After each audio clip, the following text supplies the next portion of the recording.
My dear students, तो yesterday topic we discussed the CBT और CBT में मैंने वहां पे क्या बोला था कि CBT क्या होती है और हम एक बिहेवियर कैसे चेंज कर सकते हैं एक इंसान का। वहां पे मैंने दो थ्योरीज का नाम लिया था, that was the classical conditioning theory and second theory was the operant condition theory. Classical condition was given by Ivan Pavlov and this operant condition theory was given by the B.F. Skinner। और वहां पे मैंने बोला था कि cognitive behavioral therapy that is CBT was discovered या described by Orrin Bank। और अब नेक्स्ट हम स्टार्ट करने जा रहे हैं कि ये CBT होती क्या है। तो ये CBT से क्या होता है, ये कॉग्निटिव बिहेवियरल थेरेपी क्या होता है, ये हम सेशंस में देते हैं। जो ये कॉग्निटिव बिहेवियरल थेरेपी है ये हम सेशंस में देते हैं। मेनली हम इसको 6 to 12 सेशंस में कंप्लीट करेंगे। मेनली 6 to 12 सेशंस में हम कंप्लीट करेंगे। अगर 6 to 12 सेशन में कंप्लीट नहीं होगी तो उसके बाद हम क्या करते हैं वो हम उसके बाद देखेंगे। नॉर्मली हमारा जो सेशन टाइम होता है कितने देर तक कितना सेशंस करते हैं, 16 12 सेशन। उसके बाद जो है CBT होती है, it is the goal oriented. For example इस CBT में क्या होता है, इसमें हमारा एक पर्टिकुलर गोल होता है कि हम इस गोल को फुलफिल करना है। फॉर एग्जाम्पल इस CBT में गोल क्या होता है, हमें इस पेशेंट की कॉग्निटिव ठीक करनी होती है, थिंकिंग ठीक करनी होती है, अफेक्ट दैट इज फीलिंग्स ठीक करने होते हैं, इमोशंस ठीक करने होते हैं और इसके बिहेवियर ठीक करना होता है। किसमें, इस CBT में। दैट मीन इसलिए इसको बोलते हैं गोल ओरिएंटेड थेरेपी। और सेकंड चीज क्या है, इस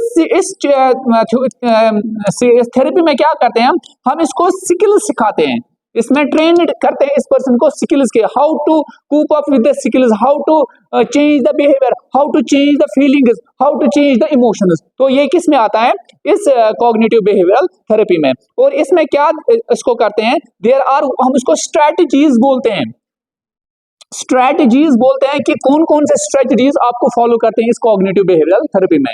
तो ये बिहेवियरल थेरेपी क्या होती हैं, ये सेशंस में लाई करती हैं, इसमें 6 to 12 सेशंस होते हैं, ये गोल ओरिएंटेड होते हैं, इसमें हम स्किल्स पर्सन्स को सिखाते हैं और इसमें वो वेरियस स्ट्रेटजीज फॉलो करते हैं जिसकी वजह से पेशेंट को चेंज करते हैं हम थिंकिंग और बिहेवियर और इमोशंस। और इस एक चीज इंपॉर्टेंट चीज है, मैंने आपको पहले ही बोला था फर्स्ट डे से डेफिनेशन में कि एक क्या होता है, इसमें एक थेराप्यूटिक रिलेशनशिप क्रिएट कर सकते हैं।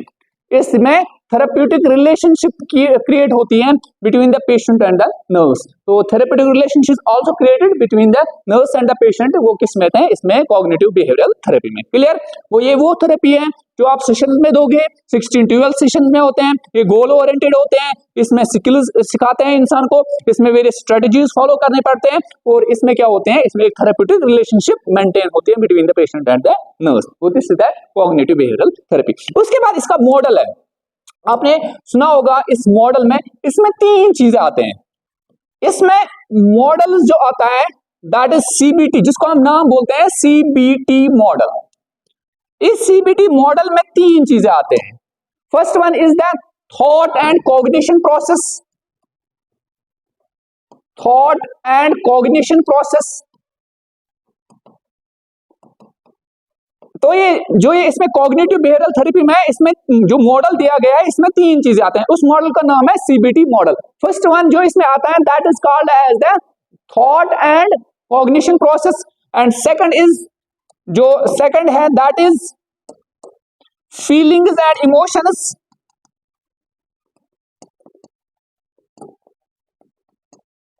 इमोशंस।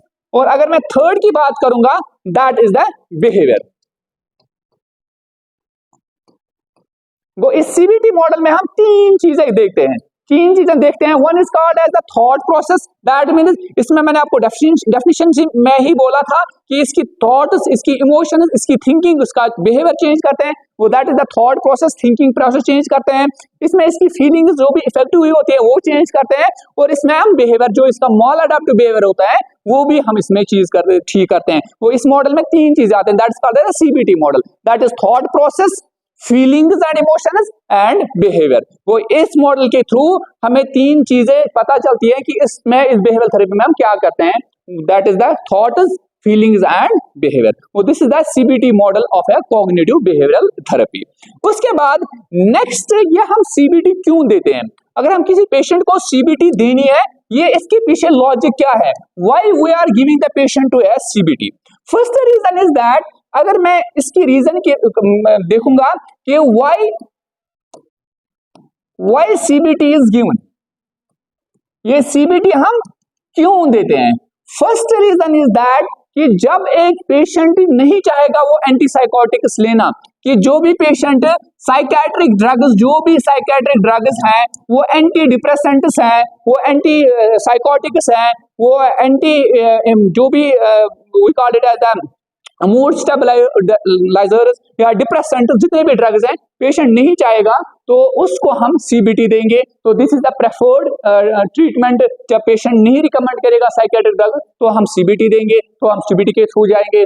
सेकंड चीज ये है कि जब एक इंसान चाहेगा मेरी इमोशनल ग्रोथ होनी चाहिए, तो emotional growth and development, emotional growth and development, तो तब एक पेशेंट को हम सीबीटी देंगे। एक और चीज है, जब पेशेंट क्या करेगा, इसने बहुत सारे ट्रीटमेंट्स ट्राई किए होंगे, इसने बहुत सारे ड्रग्स लिए होंगे बट कोई चेंज नहीं आई होगी, तो तब हम सीबीटी देंगे। When patient have taken lots of drug, जब पेशेंट ने बहुत सारे ड्रग्स लिए होंगे बट कोई ट्रीटमेंट, कोई इंप्रूवमेंट नहीं आई होगी, तो तब क्या करते हैं, patient is going for the CBT. और उसके बाद एक और चीज है जो मैंने बोला है कि एक इंसान चाहता है कि मेरी इमोशनल ग्रोथ हो जाए, एक इमोशनल जो भी बिहेवियर है उसमें चेंज आएगी, तो that is why we are giving the patient a CBT therapy. One is the psychiatric drugs नहीं चाहता है वो मैं लूं, सेकंड वो इमोशनल ग्रोथ चाहता है, वो चाहता है कि मेरी जो भी, इसने बहुत सारे ड्रग्स ट्राई किए होते हैं, तो उसके बाद ये सीबीटी पे जाता है।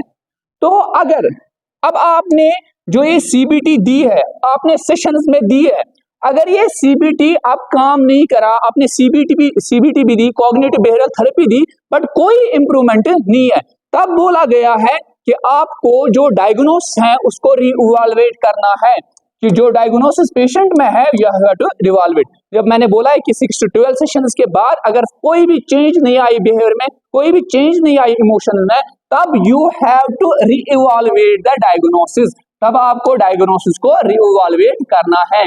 क्योंकि शायद ये भी हो सकता है कि आपने किसी और डिजीज पे फोकस किया होगा या आपने डायग्नोसिस ठीक से नहीं किया होगा, क्योंकि 6 to 12 sessions is the maximum sessions. अगर इन सेशन से पेशेंट ठीक नहीं होगा तो उसके बाद आपको जो भी ये डायग्नोसिस है तो आपको उसको रिवॉल्वेट करना है। आई बात समझ? तो this is the CBT model and हम क्यों देते हैं सीबीटी। अब सीबीटी में टाइप्स हैं, there are the types of CBT. Types of CBT में कितने टाइप्स आते हैं वो हम डिस्कस करेंगे। टाइप्स ऑफ डिस्कस करने जा रहे हैं सीबीटी में। सीबीटी में 5 टाइप्स हैं। One is called as the brief CBT, second is called as the cognitive emotional behavioural therapy, third one is the structured behavioural therapy, fourth one is the moral reconstruction therapy, उसके बाद recognition therapy, और उसके बाद last one is the stress inoculation therapy. हम एक एक करके देखेंगे कि ब्रीफ क्या होती है और बाकी थेरेपीज क्या होती है। अगर मैं ब्रीफ की बात करूंगा, ये वो थेरेपी होती है जिसमें टाइम रिस्ट्रिक्शन होता है, टाइम रिस्ट्रिक्शन होता है जिसमें आपको क्या करना होता है, you have a limited time, आपको लिमिटेड टाइम में ये थेरेपी देनी है, आपको स्ट्रक्चर्ड टाइम दिया जाता है, तो उस टाइम में आपको एक पेशेंट को थेरेपी देनी है, आपको उसकी जितनी भी प्रॉब्लम्स होगी, वो इमोशनल हो, बिहेवियरल हो या जितने भी थॉट प्रॉब्लम हो, वो आपको ठीक करनी है। उसके बाद है कॉग्निटिव इमोशनल बिहेवियर थेरेपी। ये कॉग्निटिव इमोशनल बिहेवियर थेरेपी क्या देखा गया है, ये देखा गया है कि पहले हम ये देते थे ईटिंग डिसऑर्डर्स में। ईटिंग डिसऑर्डर जिस पेशेंट को होता था तो हम इसको ये कॉग्निटिव, क्योंकि जो ये eating disorder anorexia nervosa and bulimia nervosa होता है, क्योंकि वहां पे ईटिंग प्रॉब्लम होती है, उसकी बिहेवियरल चेंजेस होते हैं जिसकी वजह से उसको anorexia nervosa and bulimia nervosa होता है, तो उसमें देखा गया है। फिर जो आजकल जो कॉग्निटिव बिहेवियरल थेरेपी है, ये हम बहुत सारे चीजों में देते हैं, ये हम ओसीडी में भी देते हैं, ये हम डिप्रेशन में भी देते हैं। आज जिस पेशेंट को ओसीडी होगा, जिस पेशेंट को डिप्रेशन होगा, तो हम उस पेशेंट को कॉग्निटिव इमोशनल बिहेवियरल थेरेपी देते हैं। उसके बाद है स्ट्रक्चर्ड बिहेवियरल थेरेपी। जो ये स्ट्रक्चर्ड बिहेवियरल थेरेपी है, ये वो टाइप ऑफ थेरेपी है जो हम सब्सटेंस अब्यूज पेशेंट्स को देते हैं। जो पेशेंट सब्सटेंस अब्यूज होता है, जो पेशेंट सब्सटेंस लेता होगा, वो अल्कोहल है, वो टोबैको है, वो कोई अदर सब्सटेंस है जो वो लेता है, तब हम इस पेशेंट को क्या देते हैं, स्ट्रक्चर्ड बिहेवियरल थेरेपी। और उसके बाद है मॉरल कोग्निशन थेरेपी। अगर मैं मॉरल कोग्निशन थेरेपी की बात करूंगा, ये वो थेरेपी है, मैंने पिछले लेक्चर में पढ़ाया था, that is called as the anti social personality disorder. वो एंटी सोशल पर्सनैलिटी डिसऑर्डर मैंने पिछले लेक्चर में पढ़ाया था कि वो डिसऑर्डर है जो वायलेट करता है laws of society and laws of others. तो यहाँ पे जो मॉरल कोग्निशन थेरेपी है, ये वो थेरेपी है जो हम किस पेशेंट को देते हैं, एंटी सोशल पर्सनैलिटी डिसऑर्डर, जो सोसाइटी में लॉज को वायलेट करता है, जो सोसाइटी में लॉज को फॉलो नहीं करता है, तब हम उसको देते हैं मॉरल रिकॉग्निशन थेरेपी। और उसके बाद है last therapy, that is called as stress inoculation therapy. तो ये जो स्ट्रेस इनोकेशन थेरेपी क्या है, ये वो थेरेपी है जिसमें हम पेशेंट को सिखाते हैं कूपिंग मैकेनिज्म।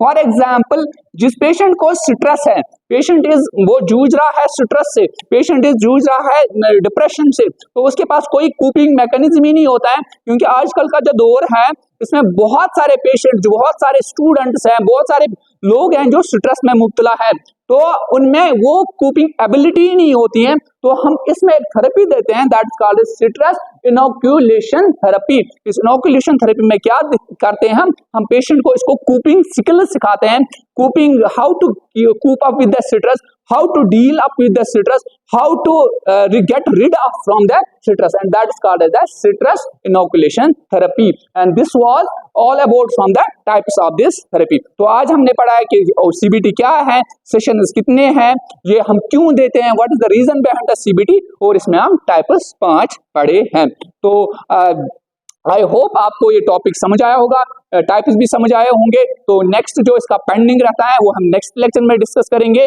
तो ये this was all about from the today's class. Thank you so much.